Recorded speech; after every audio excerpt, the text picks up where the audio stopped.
Hello guys, Burst42 again, and we are gonna start this news video off with Discord of all apps, now partnering with some of Roblox's biggest games in the same way that they did with EA and Riot Games.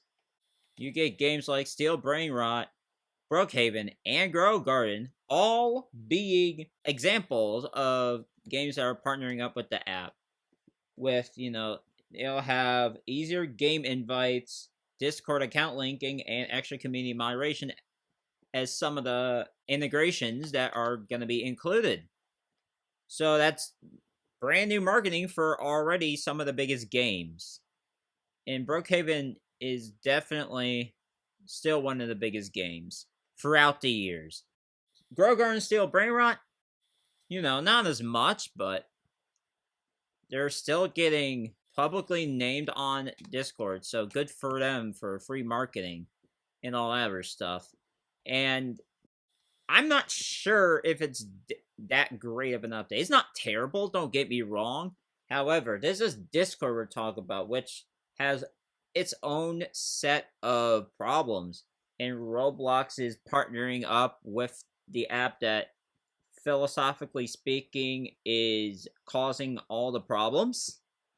Like, I don't know. That's a little strange to me, but you do you, I guess. And I'll just point out the hypocrisy of it all. And now we're going to continue talk about Roblox and its madness with the 18 plus DevEx rate requirements. Now saying that you have to have R15, no ifs, no ands, no buts, or ors. Because in the clarification reply, the person who is the original person said avatars would have to be R15 only. There is no like R15 maybe. It's like they have to have R15 in the games to have the DevEx increase by 42%. No ifs, no ands, no buts, or ors.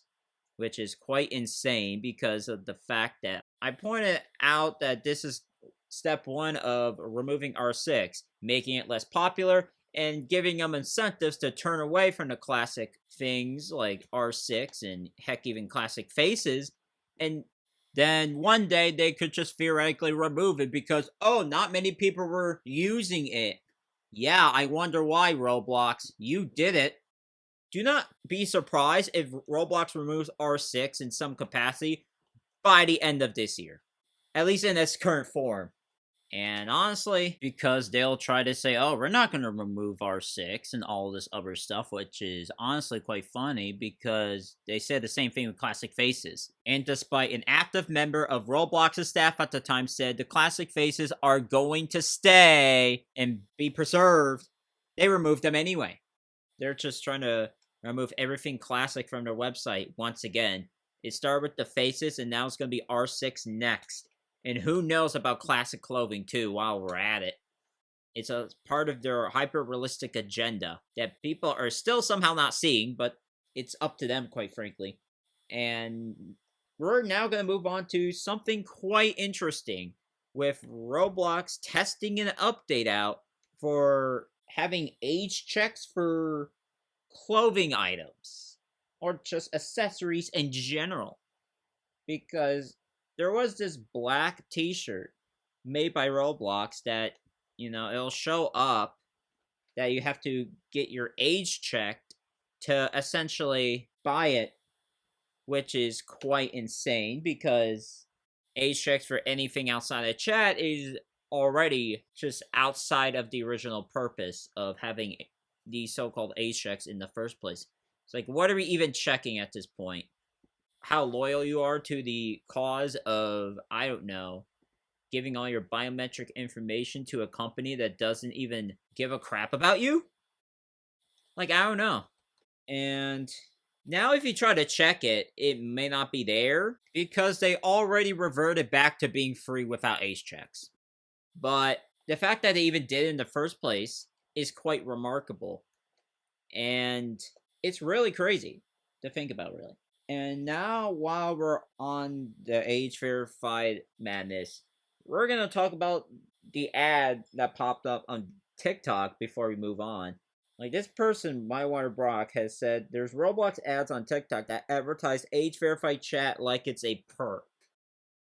Kind of odd that they would do that, but I don't know. That's just me, of course. Roblox is literally bragging that if you give your biometric information, you can do all these things. Like, yeah, this is not anything revolutionary or even remotely close to that. Please stop. Get some help. And now we got the UK now considering banning children from talking to strangers on games and social media platforms like Roblox, Fortnite, and Minecraft, as well as Discord, which is, again, quite insane because we're talking about an island country of about 70 million, if I'm not mistaken, being affected by all of this. This could have very well been prevented if Roblox had fixed its moderation system. But then again, who knows what else is going on with the UK in its censorship-styled stuff going on. But the only way to prevent all of these bad things from happening without risking privacy violations is for the parents to step up. And we know that everyone is not the same regarding how responsible they are. It's like, I don't know. People like to just blame one or the other, but I think there could be a case for, like, maybe both could be a possibility. Like, how crazy is that? I don't know. Like, it's already enough that you have to scan your biometric information just to even chat, and now you're just having to hand your whole biometric information to, chat, make items, and now even publishing games. I mean, what on earth is even happening anymore? And yeah, you get Roblox Kids broken with bathroom simulators popping up on the fly and crap. I mean, what the heck are we actually doing at this point? Like, it's so strange that you can't play Murder Mystery 2 as someone in the Roblox Kids area. But the bathroom simulators, you can play it. Like, that is off to me. Like, fix your moderation system for once. Because if you don't, all of these miscues will occur and children will continue to be in danger. Just like someone out of Kokomo, Indiana, where they were lured to Snapchat of all places, and the suspect has been tracked to California. And mind you, this is an open investigation, so we will know more information later down the road. And then final thing is they got gifts. Particularly the blossoming gift of new beginnings, whatever on earth that even might mean. So it's a pinkish gift, and here's a major catch though. You have to have Roblox Plus by July 31st in order to get it. Which is, again, quite hilarious because this is a money grab more than quite literally anything else. Like, what is a distraction and a money grab at once? Like, forcing people to get premium or plus or whatever wretched subscription, then to just say, yeah, we can give you this gift if you get the subscription. Like, okay. But if we're gonna be honest, for Giftsplosion or gift-related suggestions, I suggest that there should be some more, for those who stay on the platform for a bit longer and all this other stuff, but that's just my input. And no one's going to hear this from Roblox anyway, so who knows. But that's going to be all I have for this video, and if you guys like this video, hit that like button, subscribe. We are almost at 2,000 subs, by the way. 75% of the way there. And comment what you guys think about this video and this topics mentioned, and I'll see you guys in the next one.